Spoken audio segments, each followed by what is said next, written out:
Hi friends, എല്ലാവർക്കും നമസ്കാരം. ഇന്ന് നമ്മൾ പ്രിപ്പയർ ചെയ്യുന്നത് ഒരു വെജ് ബർഗറാണ്. ഈ വീഡിയോയിൽ ഞാൻ വെജ് ബർഗർ എങ്ങനെയാണ് സെറ്റ് ചെയ്യുന്നതെന്നും അതിനുള്ളിൽ വെക്കുന്ന കട്ട്ലറ്റ് എങ്ങനെയാണ് പ്രിപ്പയർ ചെയ്യുന്നതെന്നും വീഡിയോക്കകത്ത് ഞാൻ ഇൻക്ലൂഡ് ചെയ്തിട്ടുണ്ട്.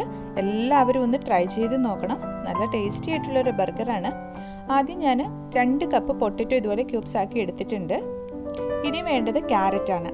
അതും ഒരു 1/4 കപ്പോളം സ്ലൈസ് ചെയ്ത് എടുത്തിട്ടുണ്ട്. ഇനി കുറച്ച് ബീൻസ് വേണം, ഒരു 1/2 കപ്പ് ഞാൻ എടുത്തിട്ടുണ്ട്. ഇനി വേണ്ടത് ഗ്രീൻ പീസാണ്, 1/2 കപ്പോളം ഗ്രീൻ പീസും എടുത്ത് വെച്ചിട്ടുണ്ട്. ഇനി നമുക്കിതെല്ലാം ഒന്ന് സ്റ്റീം ചെയ്തെടുക്കണം. ഞാനൊരു സ്റ്റീമറിലേക്കാണ് ഇതെല്ലാം ഇട്ട് കൊടുക്കുന്നത്. നിങ്ങൾക്ക് വേണമെങ്കിൽ ബോയിൽ ചെയ്തെടുക്കാം, പക്ഷേ അതിലേക്ക് ആകുമ്പോൾ നമ്മൾ ഇത് വേവിച്ച് വരുമ്പോഴത്തേനും കുറേ വെള്ളം അതിലേക്ക് പിടിക്കാൻ ചാൻസ് ഉണ്ട്. ഇനി നമുക്ക് കുറച്ച് ഉപ്പും കൂടി ഇട്ട് ഇളക്കി കൊടുക്കാം. സ്റ്റീമറിലാവുമ്പോൾ നമുക്ക് വെള്ളത്തിൻ്റെ കണ്ടൻറ്റ് കുറവാണ് അതിലേക്ക് പിടിക്കുന്നത്, അതുകൊണ്ട് കുഴപ്പമില്ല. ഞാൻ അതുകൊണ്ടാണ് സ്റ്റീം ചെയ്തെടുക്കുന്നത്. ഇനി ഇത് നന്നായിട്ടൊന്ന് വേകുന്നിടം വരെ നമുക്കൊന്ന് അടച്ചു വെക്കാം. ഒരു ഫോർക്ക് കൊണ്ടോ അല്ലെങ്കിൽ ഒരു സ്പൂൺ കൊണ്ടോ നമ്മളൊന്ന് ടച്ച് ചെയ്ത് നോക്കുമ്പോൾ അത് വെന്തു എന്ന് മനസ്സിലാവുന്നിടം വരെ നമുക്കൊന്ന് ഇത് വേവിക്കണം. ഇപ്പോൾ നന്നായിട്ട് വെന്തിട്ടുണ്ടെന്ന് തോന്നുന്നു. നമുക്കൊന്ന് ടെസ്റ്റ് ചെയ്ത് നോക്കാം. അതായത് പൊട്ടറ്റോ ഒക്കെ നന്നായിട്ട് ഉടഞ്ഞു വരുന്നുണ്ട്. അപ്പം നന്നായിട്ട് വെന്തിട്ടുണ്ട്. ഇനിയിപ്പം നമുക്കിതൊന്ന് അടുപ്പിൽ നിന്ന് മാറ്റി വയ്ക്കാം.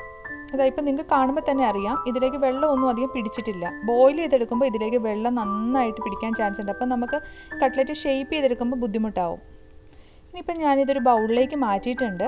ഇനി നമുക്കിത് നന്നായിട്ടൊന്ന് ഉടച്ചെടുക്കണം. ഞാനിവിടെ ഒരു മാഷർ ഉപയോഗിച്ചിട്ട് നന്നായിട്ട് വെജിറ്റബിൾസ് എല്ലാം ഉടച്ചെടുക്കുകയാണ്.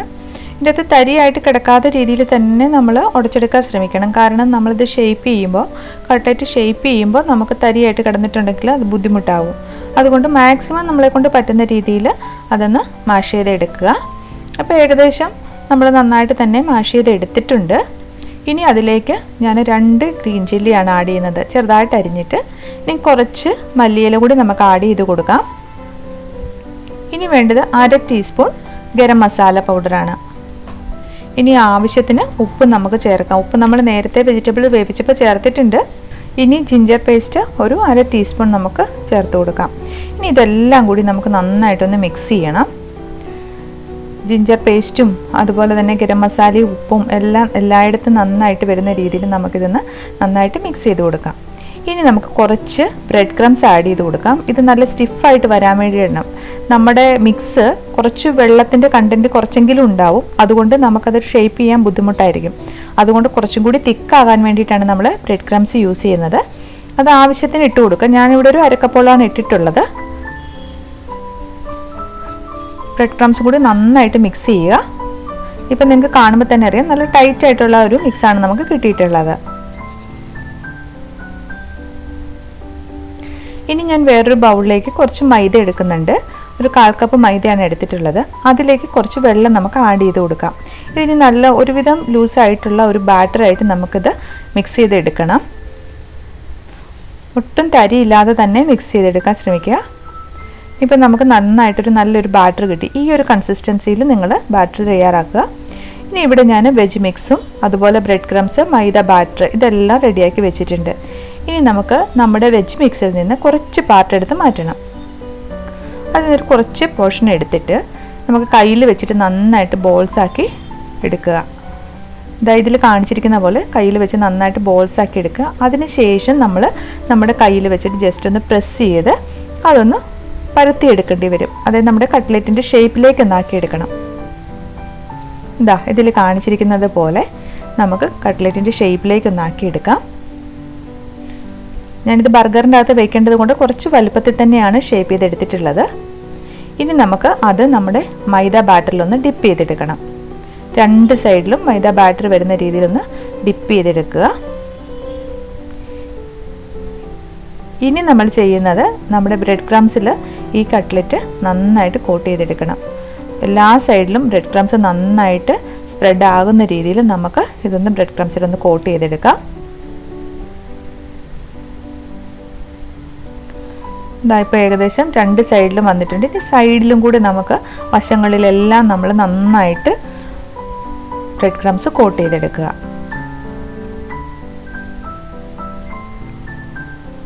ഇതാ ഇപ്പോൾ നന്നായിട്ട് നമ്മുടെ നല്ല ഷേപ്പിൽ നമ്മുടെ കട്ട്ലറ്റ് കിട്ടിയിട്ടുണ്ട്. ഇതുപോലെ നമുക്ക് എല്ലാം ഇനി പ്രിപ്പയർ ചെയ്തെടുക്കാം. ഇതാ ഞാനിപ്പോൾ ഇവിടെ 4 പീസ് കട്ട്ലറ്റ് റെഡിയാക്കി വെച്ചിട്ടുണ്ട്. ഇതിനി നമുക്ക് ഫ്രൈ ചെയ്തെടുക്കണം. ഓയിലൊന്ന് മീഡിയം ചൂടാവുമ്പോൾ നമുക്കതിലേക്ക് ഇട്ട് കൊടുക്കാം. ഒത്തിരി ചൂടാവാൻ നിൽക്കരുത്, ഒത്തിരി തീയിൽ നമ്മൾ വെക്കരുത്. ഇനി 2 സൈഡും നമ്മൾ മറിച്ചിട്ട് കൊടുക്കണം. 2 സൈഡും ഗോൾഡൻ കളർ ആവുന്നിടം വരെ നമുക്കിതൊന്ന് നന്നായിട്ട് ഫ്രൈ ചെയ്തെടുക്കാം.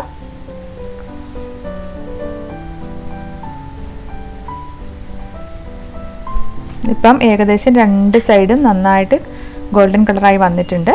ഇനിയിപ്പം നമുക്കിത് ഓയിലിൽ നിന്ന് എടുത്ത് മാറ്റാം. ഇനി നമുക്ക് ബർഗർ സെറ്റ് ചെയ്യണം. അതിനായിട്ട് ഞാനിവിടെ എടുത്തിട്ടുള്ളത് കട്ട്ലറ്റ്, നമ്മളിപ്പോൾ വറുത്ത് വെച്ചിരിക്കുന്ന കട്ട്ലറ്റ്, അതുപോലെ ചീസ് സ്ലൈസസ്. ഇനി വേണ്ടത് ലെറ്റൂസാണ്. ഐസ്ബർഗ് ലെറ്റൂസ് ഞാനിവിടെ എടുത്ത് വെച്ചിട്ടുണ്ട്. പിന്നെ കുറച്ച് ഒനിയന്, ക്യാപ്സിക്കം, ടൊമാറ്റോ, അതുപോലെ കുക്കുംബർ, ഇതെല്ലാം റൗണ്ടിൽ കട്ട് ചെയ്ത് വെച്ചിട്ടുണ്ട്. ഇനി വേണ്ടത് കുറച്ച് മയണൈസാണ്. മയണൈസും കൂടെ അപ്ലൈ ചെയ്തിട്ടാണ് നമ്മൾ ബർഗർ റെഡിയാക്കുന്നത്. ഇനി ഞാനിവിടെ ബർഗർ ബൺ എടുത്തിട്ടുണ്ട്. ആദ്യം നമുക്ക് ബർഗർ ബണ്ണ് 2ആയിട്ട് കട്ട് ചെയ്തെടുക്കണം. ഇതുപോലെ 2 പീസായിട്ട് നമുക്ക് കട്ട് ചെയ്തെടുക്കുക.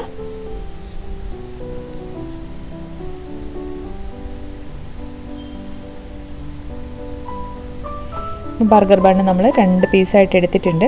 ഇനി താഴത്തെ പോർഷനിൽ നമ്മൾ ആവശ്യത്തിന് നമ്മുടെ മയണൈസ് അപ്ലൈ ചെയ്ത് കൊടുക്കാം. കുട്ടികൾക്കൊക്കെ കൊടുക്കാനാവുമ്പോൾ അവർക്ക് ഭയങ്കര ഇഷ്ടമായിരിക്കും മയണൈസിൻ്റെ ടേസ്റ്റ്. അതുകൊണ്ട് നമുക്ക് എത്ര വേണോ അത് നിങ്ങളുടെ ചോയ്സ്. കൂടുതലായിട്ട് വേണമെന്നുണ്ടെങ്കിൽ അങ്ങനെ അപ്ലൈ ചെയ്ത് കൊടുക്കുക. മയണൈസ് എല്ലാം എല്ലായിടത്തും ഒരുപോലെ വരുന്ന രീതിയിൽ നമുക്ക് നന്നായിട്ട് സ്പ്രെഡ് ചെയ്ത് കൊടുക്കാം. ഇനി ഞാൻ അതിൻ്റെ മുകളിലേക്ക് ക്യാപ്സിക്കം വെച്ച് കൊടുക്കുകയാണ്.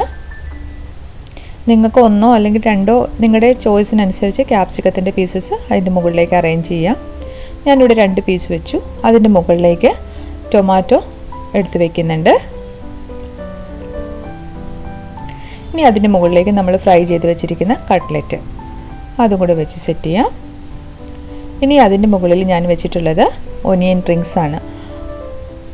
റൗണ്ട് ഷേപ്പിൽ കട്ട് ചെയ്ത ഒനിയനാണ്. ഇനി കുക്കുംബർ വെച്ച് കൊടുക്കുക. ഇനി നമ്മുടെ ചീസ് സ്ലൈസും കൂടെ വെച്ച് കൊടുക്കാം. ചീസ് സ്ലൈസിൻ്റെ മുകളിലേക്ക് ഞാൻ ലെറ്റൂസും കൂടെ വെക്കുകയാണ്.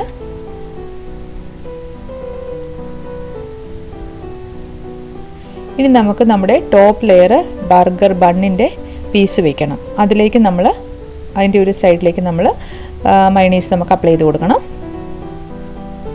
എല്ലായിടത്തും ഒരുപോലെ വരുന്ന രീതിയിൽ മയണൈസ് ഒന്ന് സ്പ്രെഡ് ചെയ്ത് കൊടുക്കുക. ഇത് നല്ല ടേസ്റ്റി ആയിട്ടുള്ളൊരു ബർഗറാണ്. ഇതിൻ്റെ അകത്ത് വെജിറ്റബിൾസും എല്ലാം കൂടി വരുന്നുണ്ട്. ഇനി നമുക്ക് അതിൻ്റെ ടോപ്പ് ലെയറിലേക്ക് നമുക്കിത് പ്ലേസ് ചെയ്യാം.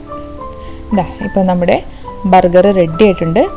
വെജിറ്റബിൾ ബർഗർ റെഡി ആയിട്ടുണ്ട്. ഇത് കുട്ടികൾക്കൊക്കെ വളരെ ഇഷ്ടമാകും. ഇത് കാണുമ്പോൾ തന്നെ നല്ല ഭംഗിയാണ്, അതുപോലെ തന്നെ നല്ല ടേസ്റ്റുമാണ്. എല്ലാവരും ഒന്ന് ട്രൈ ചെയ്ത് നോക്കണം. ഈ റെസിപ്പി എല്ലാവരും ട്രൈ ചെയ്ത് നോക്കുമെന്ന് വിചാരിക്കുന്നു. അതുപോലെ നിങ്ങൾക്ക് എരിവിനനുസരിച്ച് നിങ്ങൾക്ക് കൂടുതൽ എരിവ് വേണമെങ്കിലും നമ്മുടെ കട്ട്ലറ്റ് പ്രിപ്പയർ ചെയ്യുമ്പോൾ അതിനകത്തോട്ട് കുറച്ച് വേണമെങ്കിലും മുളക് പൊടി ഇടാം, അല്ലെങ്കിൽ പച്ചമുളകിൻ്റെ എണ്ണം കൂട്ടിയിടാവുന്നതാണ്. അതുപോലെ വെജിറ്റബിൾസ് നിങ്ങളുടെ ഇഷ്ടത്തിന് ആഡ് ചെയ്യാവുന്നതേ ഉള്ളൂ. ഇതെല്ലാവരും ഒന്ന് ട്രൈ ചെയ്ത് നോക്കുക. എന്നിട്ട് നിങ്ങളുടെ ഫീഡ്ബാക്ക്സ് അറിയിക്കണം. നിങ്ങളെല്ലാവരും ഇതുവരെ തന്ന സപ്പോർട്ടിന് ഒരുപാട് താങ്ക്സ്. ഇനിയും സപ്പോർട്ട് പ്രതീക്ഷിക്കുന്നു. Thank you.